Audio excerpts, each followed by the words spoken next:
Yeah, the tires were too much for this poor person, man.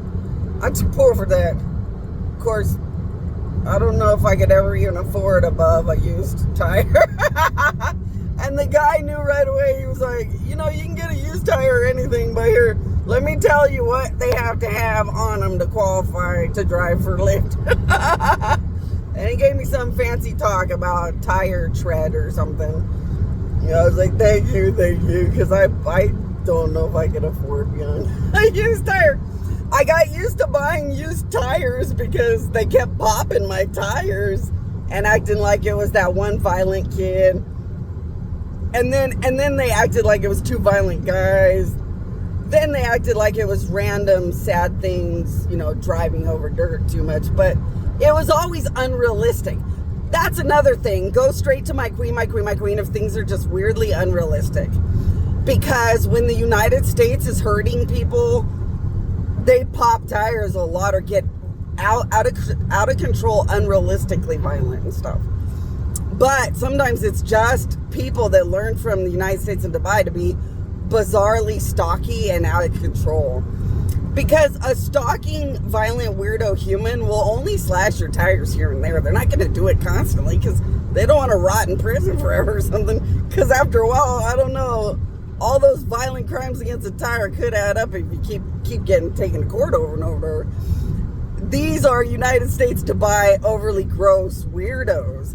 They're like cultivated to blame it on the random public or influence the random public and create all these weird episodes where you cannot prove anything or it keeps seeming like somebody's doing it.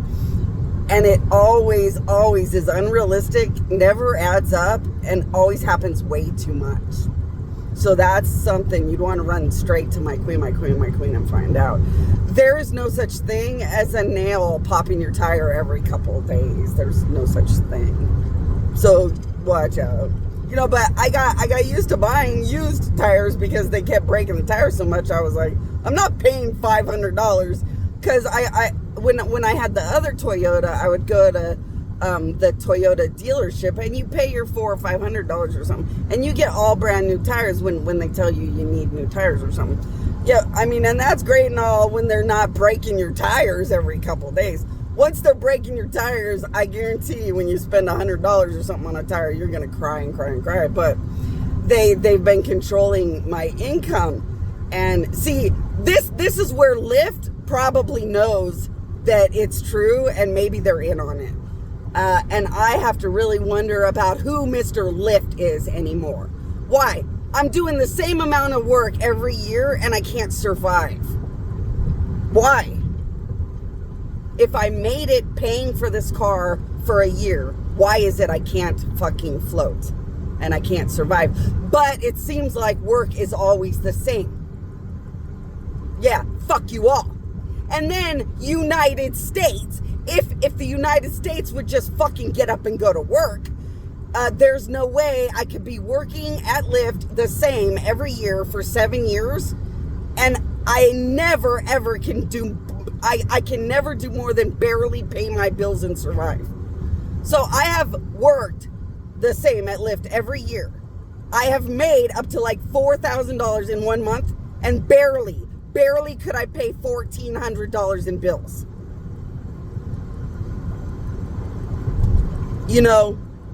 I get it. You just want me to understand that as a United States, you don't give a shit and you knew they were murdering me and doing all this to me. Well, now it's an epidemic problem of what you have goddamn let the United States and Dubai teach everybody everywhere to be doing to everybody everywhere. I hope this hits the fan so fucking bad that God in an answer is a goddamn light, shining, monumental wrath of God that has never ever been known. I already know that you will all face death that has never existed because either every god will die forever that has never existed and I'll shove them up all your asses, or they'll get up and do it. But you know what? I don't think it's ever going to end anywhere. And God damn it. I think I'm going to get up and make sure these gods make the biggest example of you people ever known. Like you have sat and pretty much helped everyone to understand how little a dead god could ever mean, and how important it was that we all can add up the evidence forever, and how fuck you overloaded the United States and Dubai really was to my death. This dead God is going to seriously answer all of it.